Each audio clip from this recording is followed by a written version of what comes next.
Yo, what's up? This is Understare, and welcome back to my channel where I like to talk about everything spooky, scary, and have a little bit of fun. Today, we're going to be talking about John Carpenter's Letterboxd account. Yes, that John Carpenter. John Carpenter is a master of horror. Two of my favorite movies of all time were made by John Carpenter, that being the original Halloween and The Thing. Two movies that innovated their respective genres as far as body horror, alien stuff, and slasher killers go. Yeah, it's not exactly a brave point to say that the horror genre wouldn't be what it is without John Carpenter. This man dominated in the 80s, and his style has left a lasting impression that people to this day take notes from. But just like anybody else in the world, John Carpenter here likes to have a little bit of fun. And that's been none more apparent than if you look at his Letterboxd account. Yes, this thing has popped up recently and it's been causing waves around the horror world. If you're unfamiliar with Letterboxd, it's a social media of sorts where you can leave reviews on movies that you've watched. And you can see right here from the bio of John Carpenter, as it reads, "I'm bored and old. Got talked into this. Good idea? We'll see in the morning when the blunt wears off. I will probably delete this, just a heads up." That's right, John likes to have a little bit of fun like the rest of us. So let's take a look at some of these, shall we? Here we can see that Master Carpenter's taken some time to review some movies of his own. Starting with Halloween 2, where he gives a little bit more insight into a story that I'm sure we've all heard many times. John gives his movie 1 star and writes, "They paid me more money than I'd ever seen to write a sequel to a film that did not need one. I took the check and spent it on beers to get me drunk enough to plow through this crap. I looked at the final script, which took a whopping 2 days to write, and said, wow, this is a piece of shit. And it was. I had faith in Rick Rosenthal and he did not deliver. I suppose I expected him to be a miracle worker and nobody could have made this work. I don't regret hiring him though."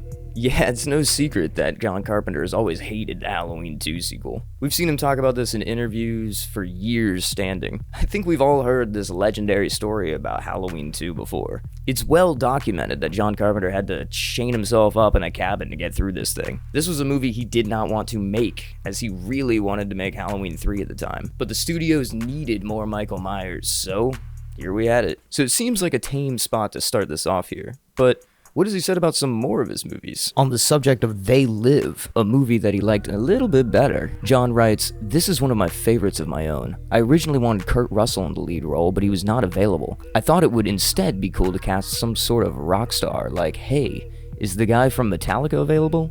Or maybe Axl Rose or Alice Cooper? It was a film about low-class scum defending the elite, and I figured rock stars represented that to an extent. Then I met Roddy Piper, and I realized wrestlers are kind of rock stars in their own way. No theatrical film had ever starred wrestlers before, and now it's fairly commonplace. Roddy did a great job without any real prior acting experience. He was a real sport, and he put his body on the line like few actors I've worked with. I think he ultimately went too far with it though. All those head injuries caught up to him in the last couple of years.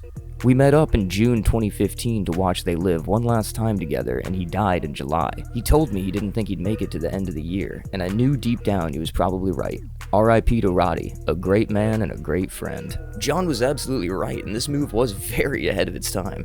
Nowadays, wrestlers are in everything. I mean, look at how many movies The Rock has been ruining recently. But putting Roddy Piper in this was an excellent move. He absolutely killed the role, and the premonition of death that he shared with John is, a little spooky to say the least. On the topic of Halloween 4, The Return of Michael Myers, John writes, "I think this is one of the better sequels. I prefer it to the second one, that's for sure. Dwight Little did a good job. I have not seen it in a long time. This is the one where Michael Myers picks up a rifle and stabs someone through the stomach instead of shooting them? Now that's funny." It seems as though John decided to start with things that related to him to get him into the spirit of Letterboxd. But what happened when that blunt and that bottle started to hit a little bit and he got some time into it under his belt? We start to see some pretty funny things popping up. Like this review for the 1998 Godzilla where John just says, "Everyone involved should feel bad about this." Thank you, John. You said it for all of us. Or this review he wrote for the Reagan biopic where he said, "Everyone who made this should take a coma-inducing dose of LSD, stare at themselves in the mirror, and wait for their faces to morph into the hideous monsters they truly are." Yeah, it sure is hilarious to watch John Carpenter just tear into some of these movies. Brutal, but hilarious. I mean, it's no shocker that Godzilla was an abominable disgrace, and seeing John Carpenter kind of slash into these political biopics is just too funny, man. I mean, I just imagine this grumpy old man sitting at home watching through these movies all messed up and just having a great time tearing them to bits. John might not be too different from all the rest of us horror nerds, that's for sure. We've also got this insane review of Space Jam by Carpenter, where he says, "Now this is a real man's movie. I wish I could have made it. Seriously, what a blast it would have been to make a basketball and Looney Tunes story. Every studio on planet Earth would have balked if I tried it though. I probably would have cast an actual actor, like Denzel Washington, Samuel L. Jackson, or Lawrence Fishburne for example, to play a fictional basketball player and not a real NBA player to play himself. I would have given MJ a smaller role, but the film would not have gotten made without MJ front and center. This one is a guilty pleasure, except I'm not guilty." Dude, a John Carpenter Space Jam? Yeah, I know that sabbatical is really hitting him right now. And we've also got this hilarious Santa Claus movie review, where he reveals, "I was attached to direct this one. It was called Old Saint Nick at the time. I thought it was cool, but the screenplay was worse than used toilet paper. I said no way in hell was I attaching my name to this script, so they dropped me. I really wanted to write the musical score. Doing a Christmas score with heavy sleigh bells and that thick, wintry atmosphere, oh mama, that would have been a delight. They were not interested in that though. I've never seen this, but I've caught a few scenes here and there. It looked rough." There's just no way. There's no way. Going back to movies that he directed, it seems he also seems to hate a Dark Star. As he writes, "Embarrassing. I had not a single clue what I was doing. It's funny to think I thought a limousine would pick me up and take me to my first studio set after the world saw this movie. That never happened. I almost gave up and moved back home to Kentucky, but I refused to let the world kick me down. Kinda. People tell me they really like this one, and I tell them they're crazy. Hopefully your feature debut will be better than this. It won't be hard." But that blunt and that bottle are still hitting, and it seems that John didn't end at just tearing through movies apart. Now the euphoria is starting to catch up with him a little bit, and he decided to tell us a little bit about projects that he didn't have any involvement in that he kinda liked. On the topic of the insanely creative horror venture From Dusk Till Dawn, John gives it 4 stars and says, "You might not believe this, but I was supposed to act in this movie. I was very close friends with Quentin Tarantino around this time, and I wanted to get into acting.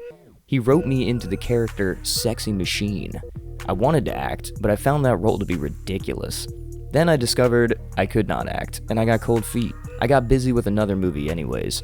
Tarantino was going to play a vampire in my vampire movie, which was made a year after this one. It would have been a funny exchange, but he got too busy with Jackie Brown. Tom Savini was much better than I ever could have been. A John Carpenter, Quentin Tarantino vampire movie definitely would have been interesting, and seeing John Carpenter fill that role in From Dusk Till Dawn would have been pretty fucking funny. But unfortunately, we didn't get that, did we?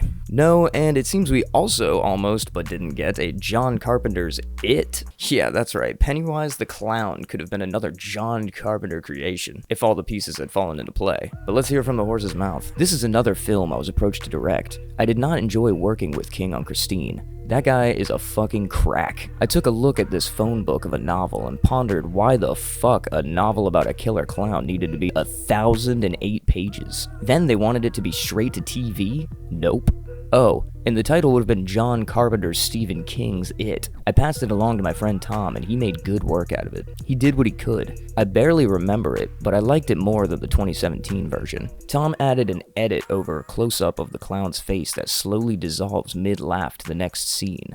That was my suggestion. This is hilarious insight, and I love to think about what it could have possibly been like to see John Carpenter make this movie. I'm sure it would have been dark and disgusting and probably hilarious, as I have a feeling that John Carpenter's take on the clown would have been a little bit more twisted, and he probably would have wanted to take some risks to push this thing a little bit further than TV limits would have allowed. But oh well, I guess we're just seeing John Carpenter's Stephen King's It in our dreams. Let's see how John Carpenter feels about one of my favorite horror movies that he didn't direct, An American Werewolf in London. John gives this one only 3 stars and writes, "Werewolves have never made sense to me. Think about it. Your DNA is changing. Your muscles are tearing and reshaping. The bones are snapping and stretching. You would die. You'd go into shock and then die of multiple organ failure. Would your heart and all organs just pause functions as they transmorgify into new shapes? How does growing a tail even work? Is that not your spine growing several inches? Would that not cause instant paralysis and even death? I always preferred the old school Wolfman werewolf.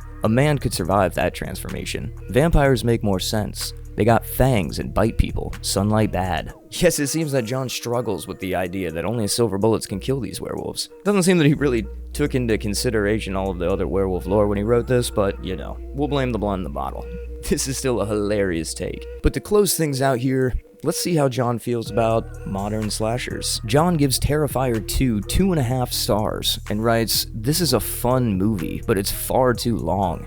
I like this Damien Leon guy, but I'm not sure about what compelled him to make this movie over 2 hours long.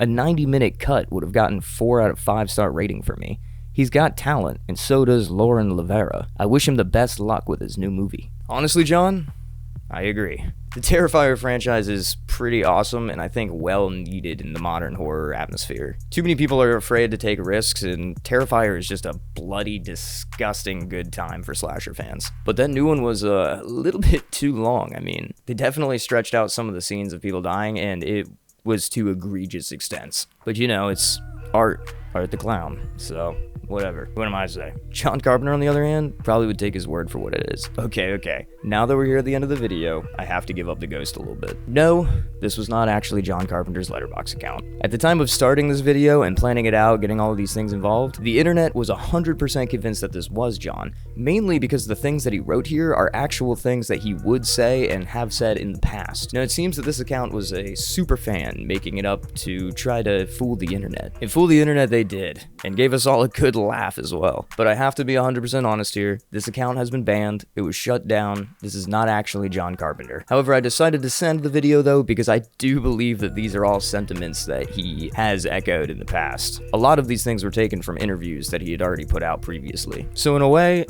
it is still kind of John Carpenter. It's just not his Letterboxd account. But thank you for joining me today. I've been Elder's Terror. If you've enjoyed this video, be sure to send it to a friend that you think might enjoy it too. Here on my channel, I like to make videos about all things horror related, spooky, scary, witches, ghouls, and goblins. So be sure to like, comment, and subscribe for more content just like this. And drop a comment down below to let me know if you got a good laugh out of this imposter's Letterboxd account. What would a John Carpenter's Space Jam, The Santa Claus, or It look like? Maybe the movie would have ended with a big bad fight between Tim Allen's Santa Claus and a Krampus of sorts. Real or fake, I don't care. I would love to see some more things like this popping up on the internet. And as always, whether your day's been going good or bad, I hope it gets better.